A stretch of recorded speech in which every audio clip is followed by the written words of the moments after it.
Okay, everybody, 30 little minutes of contemplation. So just first, there's a position of the body that's been found over the centuries to be most conducive for meditation, especially if, as we become more advanced, it becomes more necessary for the body to be in a certain position, so that the subtler physical energies and the subtle mind can kind of flow smoothly through the body. It's a different kind of way of saying things. So let's just check the body first, get it in a most conducive position so our mind can do the job of contemplating. So that it's important, the ideal position is the one that's the classical meditation position, especially for the yogis who meditate all the time, the most advanced ones. It's very stable. They can be sitting there for days on end without toppling over. They're in what they call full lotus position. So you're sitting, they'd be sitting, of course they're brought up like this, their legs are flexible. But if ours aren't, that's just fine. But the position is that you're sitting with one leg, you're cross-legged, and your left leg is on the right thigh and the right leg is on the left thigh. So as the Dalai Lama said one time, His Holiness the Dalai Lama said one time, it's really auspicious to start your session in that position, if you can. It's because for the most advanced practices, it seems, that's the best position to be in. If you can't, of course, that's okay. If you can have one leg up on the other thigh, that's fine. If not that, ordinary cross-legged. And if not that, we sit in a chair. Now, the second part, there's about 8 points about the body. The second part is, if we're sitting cross-legged, we need a cushion of some kind, so you need to adjust your body. You need to adjust the size of the cushion for how you can sit. The best is to have a cushion just sitting under the coccyx, so you're just propping up your body, slightly thrust forward. And if we're in a chair, the third point is the back. So especially if we're in a chair, if you're sitting cross-legged, you must hold up your own back, otherwise you fall over. So this is why the sitting cross-legged is so important to do properly, and your body can be upright. So if we're sitting in a chair, the key thing is to have your body upright. Don't be slumping into the chair. Hold up. Don't slump into the back of the chair. Don't lean into the back of the chair. Sit upright. This is really helpful. Because if we're slumping, then you easily get, lazy and we fall asleep. So hold your back up, sit upright, which means your feet should be firmly on the ground.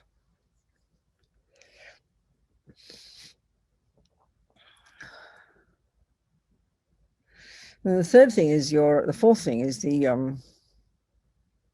shoulders and your whole back in general. Your back, of course, isn't straight, but have it upright. It's really important.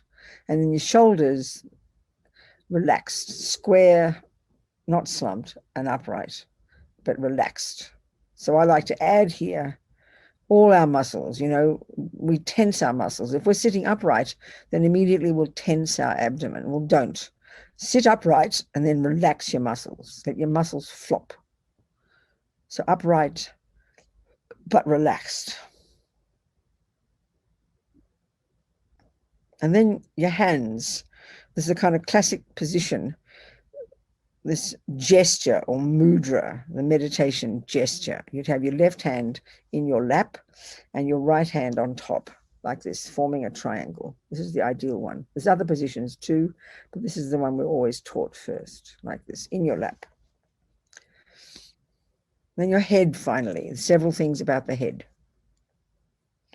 Slightly tilted forward, chin tucked in. Your head shouldn't be thrust back. That makes the mind more agitated. Slightly tilted forward, chin tucked in. Your mouth, the jaw relaxed, lips slightly apart, and then the tip of the tongue resting behind the top teeth on the palate there. This is odd, it seems, but it's practical, because the great meditators have found that meditating for a long time prevents you from dribbling or from having to swallow the spit all the time. It's very practical. The tip of the tongue behind the top teeth, just near the palate. And finally, your eyes looking down.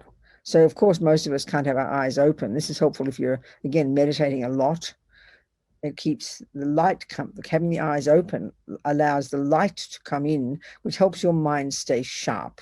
But most of us don't have good concentration, so we get distracted. So have your eyes lightly closed, and then beneath your eyelids, your eyes should be looking down, as if you're looking along your nose towards the ground. So just relax now, and then forget about the body, because the body doesn't meditate, the mind does.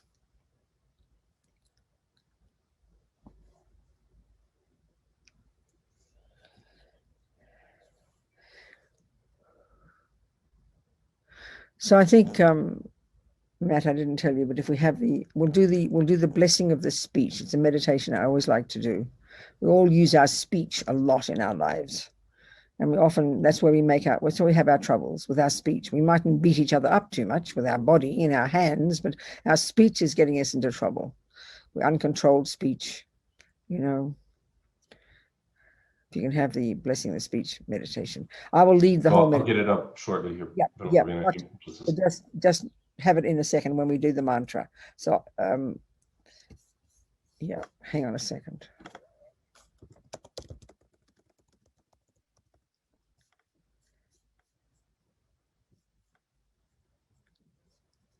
Actually, put it up when you have it ready. Put it up now. It's best. Put it up now. Then I can lead it, and then just one time you need to open your eyes. But I'll lead the visualization, everybody. But before we do that, we'll just do a couple of minutes of focusing the mind by watching our breath. So just now we're going to pay attention for about 2 quality minutes, 3 quality minutes maybe. Just first of all, just do a couple of breaths and then locate the sensation at the tip of your nose and make it a bit smaller and to the left so we can all see each other. Yeah, whatever. That's okay. They just have to read the mantras and the little prayer there. And then, okay, we can all see each other. But our eyes will be closed, so that's okay. So then just locate the sensation at the tip of your nose, okay?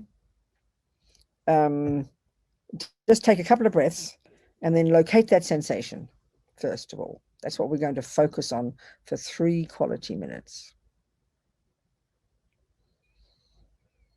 Just breathe in and out very naturally, but all the way to your abdomen, all the way in, all the way out, and locate that sensation at the tip of your nose.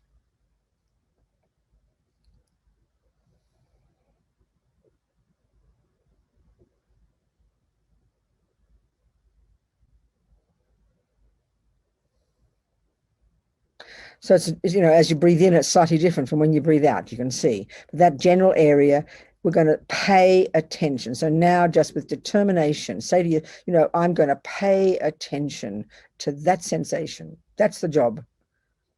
You're going to be determined to pay attention. And for 2 minutes, we'll just do 2 minutes. You're going to pay attention to that sensation. The simple job we're doing, the exercise we're doing, is learning to concentrate, learning to stay on one thing. Because usually our mind goes all the time, all over the place, doesn't it? When we're so scattered, the mind is uncontrolled. So you're going to pay attention to the breath. So let the thoughts come and let the thoughts go. Don't worry about all the chatting. It happens all the time. You can't stop it until you're very advanced. So the determination is I'm letting the thoughts go, let them be there, but you're not going to pay attention to them. You're going to pay attention to the breath just for 2 minutes with determination.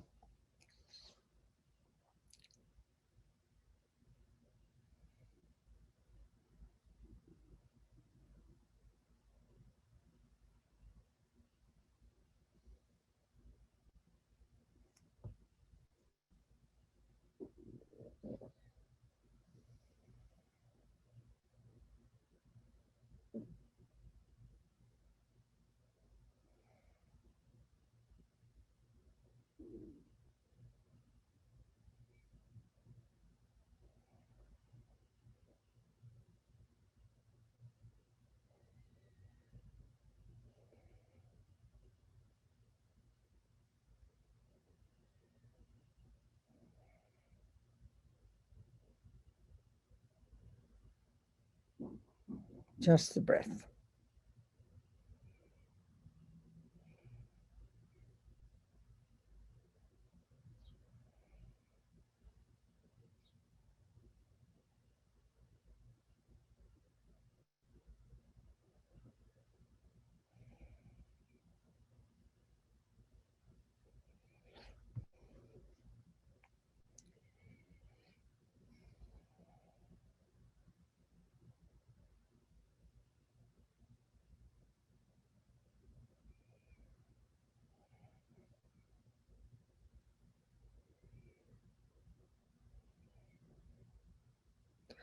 Bring the mind back to the breath.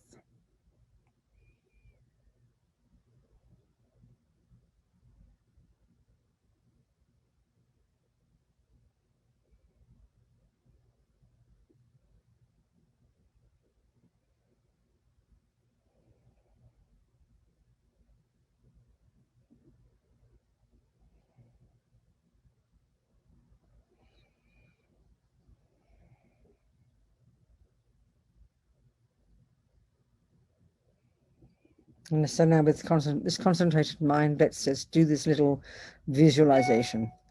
It's, think it's the first little one is just a little prayer of refuge, Konchog somla kyapsuchi dola penchir sange shog. Konchog somla kyapsuchi dola penchir sange shog. Konchog somla kyapsuchi dola penchir sange shog. So now, just imagine the visual. Just imagine now that this is a little visualization using the Sanskrit. It is said that the Sanskrit sounds, the Sanskrit syllables, the Tibetans have not translated any of the mantras. They keep them in the Sanskrit. They're said to be a very pure sound. So we're using the Sanskrit syllables, really, for this little meditation to bless our speech. So we imagine on our tongue is an R, just the Roman letters, AH. Imagine this. And it turns into a moon disc. It's like a flat cushion, white. Just a flat cushion, a moon disc, white, on our tongue. And then on top of that, there's a white Om, standing upright. And you imagine it's surrounded by the white vowels. Of course, we don't know the Sanskrit. We don't speak Sanskrit. So we just imagine these white letters circling clockwise.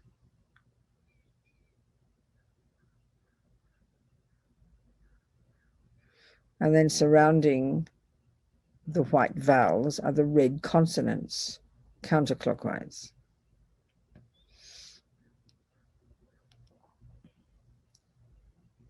And surrounding the red consonants are the blue letters of the dependent arising mantra, the dependent related heart mantra, Rinpoche calls it. All this is on our tongue. Imagine.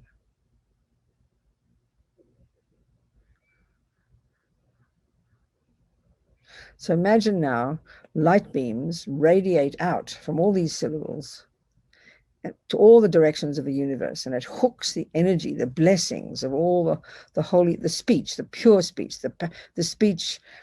Speech is the most important thing. Think about this, how we communicate, how we need to be heard, we need to be trusted, we need to be believed. If we have to, in our family, in our jobs, everywhere, speech is absolutely vital. It's not how we think about it in our daily lives. It's a very particular approach.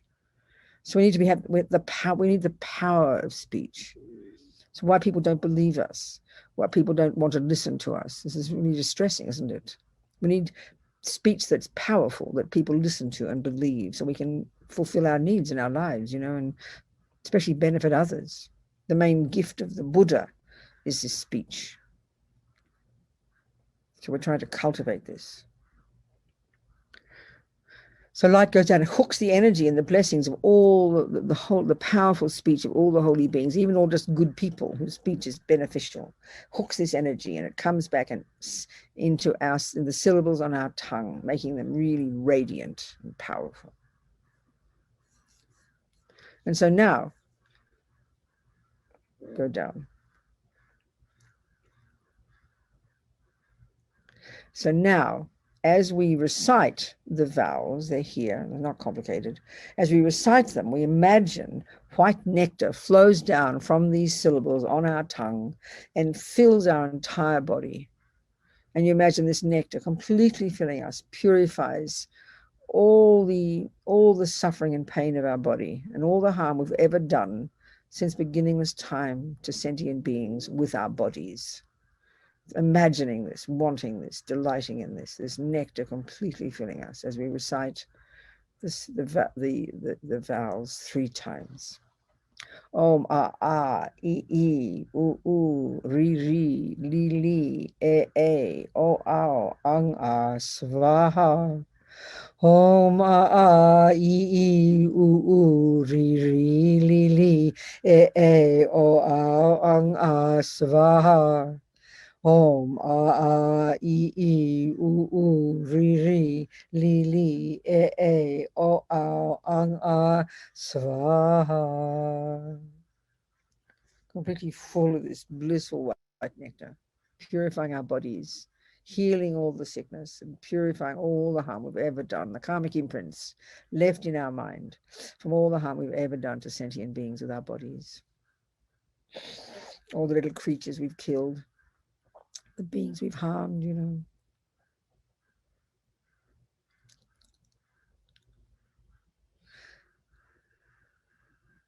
Full of this nectar, so purifying.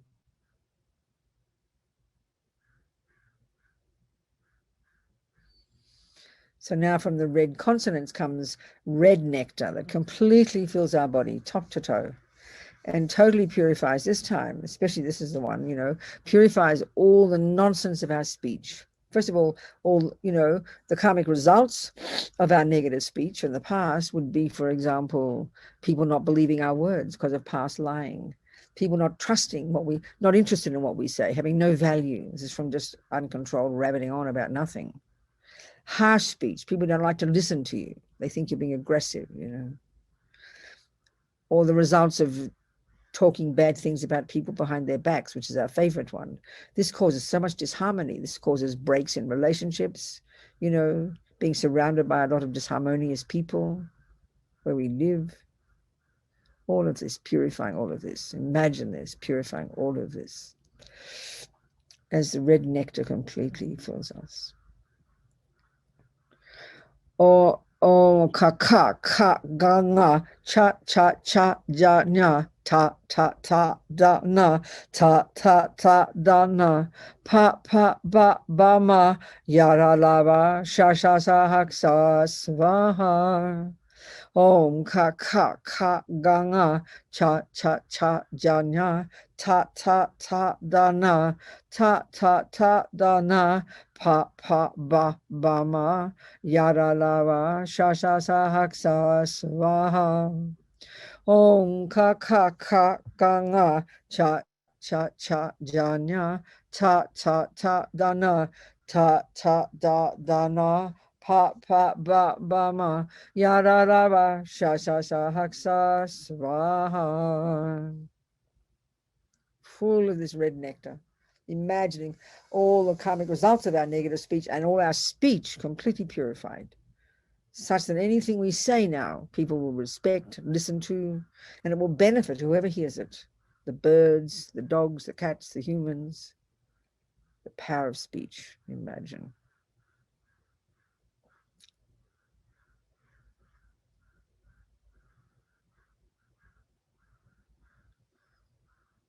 And now we imagine the dark blue nectar, like the blue sort of blue nectar, darkish blue nectar, comes from the blue syllables, the dependent-related heart mantra, the mantra for dependent arising, which helps us understand emptiness.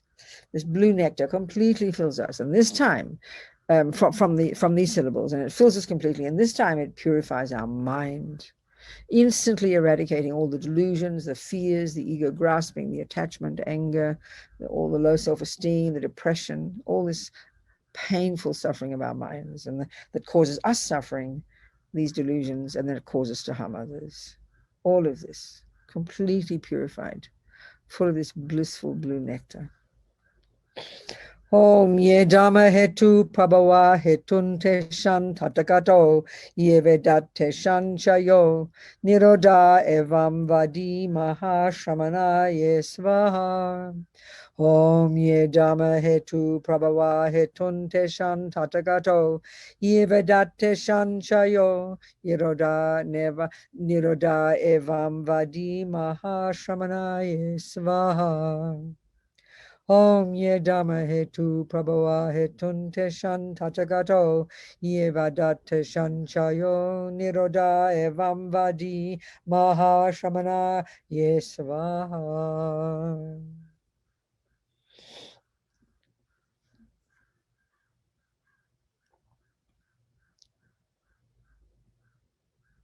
Full of this blissful blue nectar, our minds completely purified. Imagine only our virtues manifesting, our love, our kindness, our self-respect, self-confidence, joy. These are the joy, contentment, happiness. This is the logic of Buddha's entire teachings. These are the consequence of lessening the delusions which cause suffering and fear, and developing our virtues. It's something it's not just to be a nice person, to be good. It's because that brings happiness. Then we can be of benefit to others. We are the beneficiary and others are the beneficiary. Full of these marvelous qualities, our own natural potential, these marvelous virtuous states of mind, and joy, contentment, fulfillment.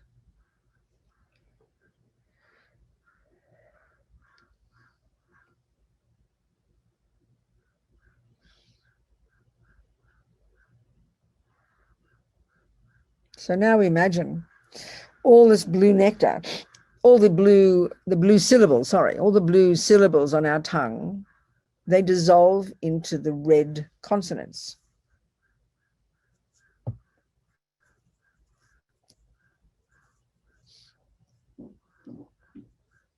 And then the red consonants dissolve into the white vowels.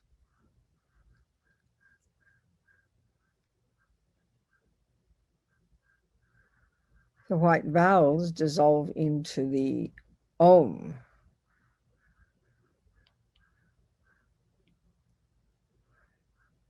And the Om dissolves into the moon disk.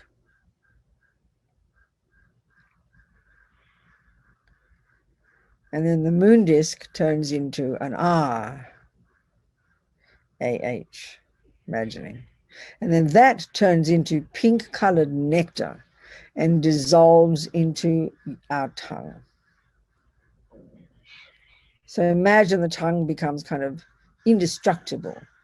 Nothing can harm or take away or destroy the power of our speech, the power of mantra, let's say. So then have strong confidence. Also, that all the power and the blessings of the speech of all the Buddhas, all the Bodhisattvas, all the great yogis, all the holy beings throughout the universe have all entered your speech, and that your speech is perfected. Think, I have perfected my speech. And the minute you think this, the minute that any sentient being hears your speech, even your laugh, they'll be benefited. Think like this. You know, they'll be benefited. They'll be pleased. It'll make them happy. It'll help them. Whatever advice you give will be useful to others because your speech is powerful now. And powerful means beneficial.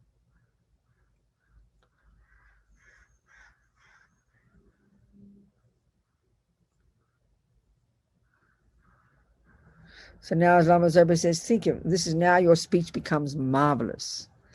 And all now, if you're let's say you have a practice and you say mantras and you say prayers, and whatever you recite, whatever you say is much more powerful. And your speech will not be just like gossip, you know, it'll be useful speech. So now just for a minute or two, just relax. Maybe just watch your breath again. Just focus. Keep your mind focused. Be very relaxed, very clear. And just again, focus very nicely just on the breath to keep your mind anchored. Let the thoughts come and let the thoughts go. Just focus on that breath.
And then just think, if it's the beginning of your day, just make a decision, for your sake and the sake of others. You're going to control your speech, which means, of course, that means we're going to have to notice the thoughts in the mind before they come out the mouth, isn't it?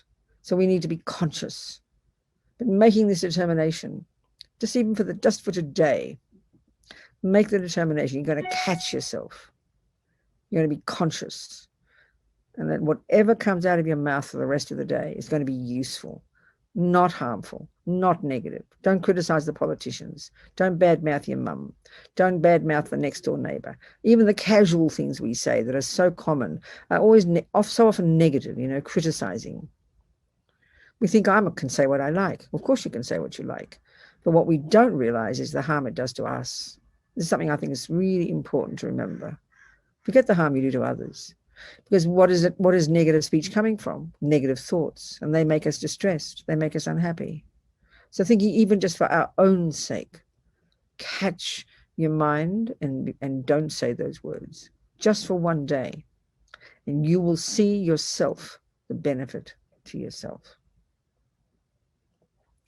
Make that decision. And then what you do say could be useful. And that'd be fantastic, wouldn't it? And we finish thinking just this little 30 minutes, this kind of way of thinking, these decisions we've made, this contemplation, whatever benefits come from this, the seeds we planted in our mind, may we continue to nourish them so we can develop our marvelous potential, so we can be happy, so we can help others.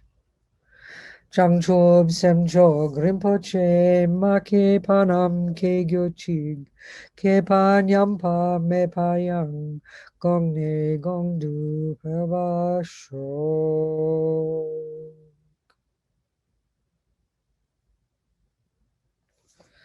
Thank you, sweet people. Goodbye.